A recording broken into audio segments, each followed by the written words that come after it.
Doing a setup today on this Fender Classic Series 70 Stratocaster, and it's got some Seymour Duncan pickups in it that somebody put in here, and the gold anodized pick guard. Pretty cool looking. Just going to show some setup highlights. One thing about this is the buyer wanted to go with 11s, 11 gauge strings on this. First off, when I took off the strings that were on here, which were 10s, just want to make sure the nut slots are nice and clean. And I had done this prior, so I know that they're all nice and cleaned out.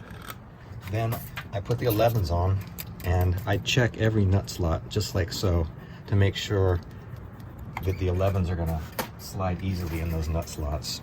The big problem is if you go from 9s or 10s up to 11s, and you get binding at the nut, you're gonna have tuning problems, and the guitar is just not gonna play well. So I can see right off the bat here that this D string is binding. Some of these nut slots were cut pretty wide already, and they're gonna accommodate the 11s, but the D string slot is not cut wide enough, and it's very apparent that it's sticking there and not sliding easily. Got to get a hold of some good nut slot files, and you want to just widen out that slot a little bit. Sometimes you don't want to be adding depth to the slot because then the string might sit too low. So sometimes all you need to do is lean the file a little side to side. Sometimes all it needs to be widened out is up at the top there. But no, this one's quite tight, so it's going to require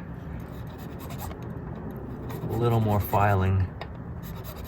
And you can try and file it in a way, hopefully you don't add too much depth, just in case.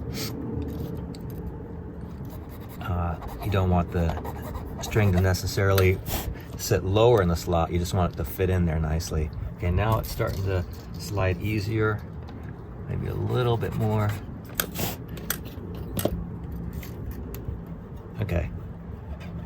The other thing you can do is kind of rub that string back and forth, just kind of like dental floss, and that kind of can help smooth out the bottom of that slot and make it slide easier.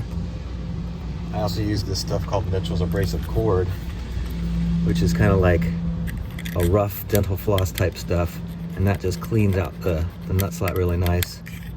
Or even just a little folded over piece of sandpaper I'll often take to make sure the bottom of that nut slot is nice and smooth. Okay, so we got the D slot in order, and then I'll move on.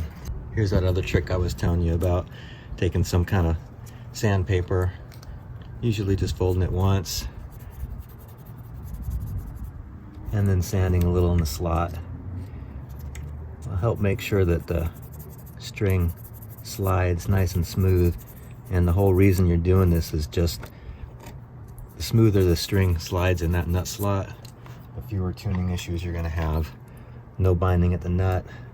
I think actually having the nut set up correctly is one of the most overlooked parts of getting a good setup. Everybody can, turn a truss rod and set string height and do intonation. A lot of people just don't even look at the nut slot, and then the player ends up having problems. If we do the setup and we were still having any tuning issues, then I usually don't like to put stuff in the nut slots. Some people like putting all the, nut lube and different goos and stuff in there. I just feel like they tend to dry up and actually cause problems. If I put anything, if I test the tremolo bar and it's kind of making the guitar go out of tune, maybe I'll put a little bit of dry graphite in there. But I'll wait on that.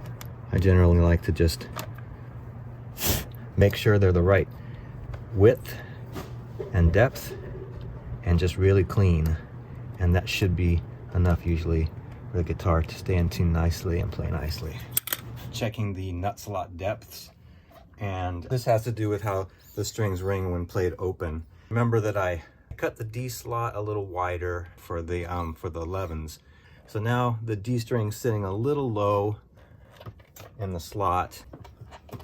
So the way I check if the nut slot depth is about right is I fret on the 3rd fret, and then I gently tap on the first fret on the same string, and I'm checking for, looking up real close, checking the distance between the string and that first fret.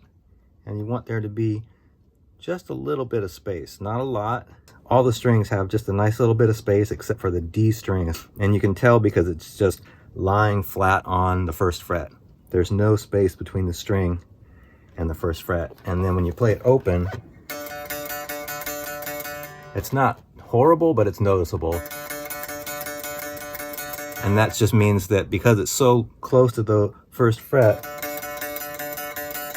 once you're picking that string open, it's making contact with the first fret and buzzing a little bit. So the fix for that is we just need to put a little baking soda and super glue in that D string slot, and it will bring that D string back up to where we want it to be.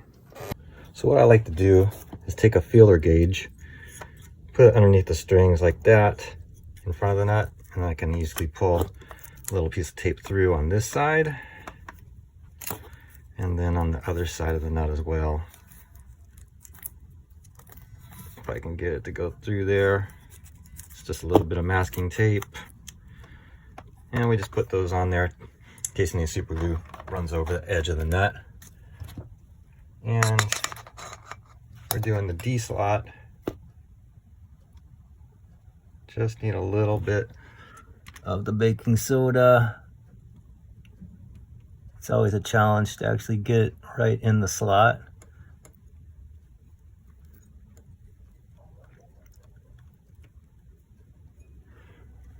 That should be enough.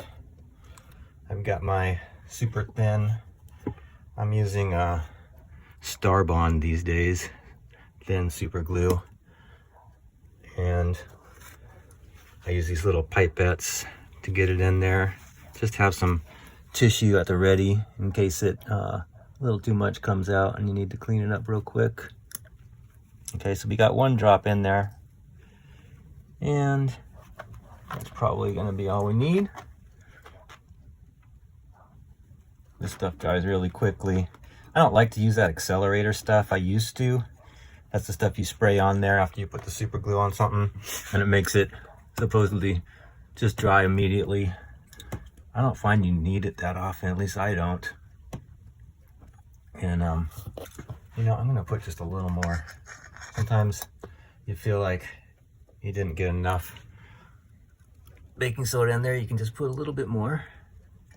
I'm gonna really fill in the slot, and then we'll take the file and file it just to the depth we want. So one more little drop of glue, and you can try and kind of, super glue can get super messy. It took me years to get comfortable with using it and not making a mess. And even so, sometimes you still need to take a little piece of sandpaper on the nut. If you get some excess on the nut and you don't want it to look sloppy, you definitely want to sand it down afterwards. Okay, so that's nice and full now.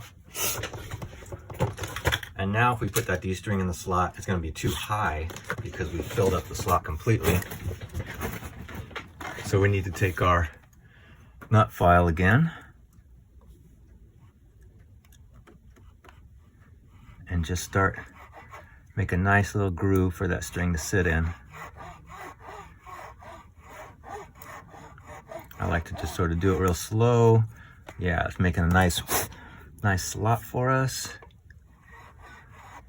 And you gotta be careful, because if you go too far with it and file too deep, you're right back where you started and the string's sitting too low. You can take the file and go just a little side to side to kind of smooth out the edges of that U shape in the nut slot. But before you file too much, just check right away with the D string. And again, it's that fretting on the third, pushing on the first to see if you got some clearance. And now we got clearance. No buzzing, just a tiny bit more filing, and we should have it where we want it. Because all the other, you want all the strings to hopefully be about at the same height down here. So as you go through and you're checking the height off the first fret on each string, you want it to be you know, just eyeballing it about the same on each one. That way they're nice and level down here when you're playing your cowboy chords. You don't got one string sitting up higher than the others, if that makes sense. And now, nice, perfect. Perfect height. And you really want to listen to it open again, because sometimes what happens is when you've been using the nut slot file in there, you might have it at the right height, but you might have created a little unevenness or a little burr in that nut slot, and so it might sound funny, a little, that chorusy sound you get sometimes, a little buzziness, chorusiness. Maybe you just need to smooth it out. Now mine sounded okay, but I'm going to smooth the nut slot out with sandpaper anyway. It's just nice to have perfectly smooth slot for that string to slide in. And now everything's ringing real nice open. The next thing you got to do is you got to check your action again, because we just brought up the action on that D string a little bit. Right, it's sitting down higher, down by the nut, and sure enough, we're at closer to 0.070. We were at 0.60. We're shooting for 0.60 on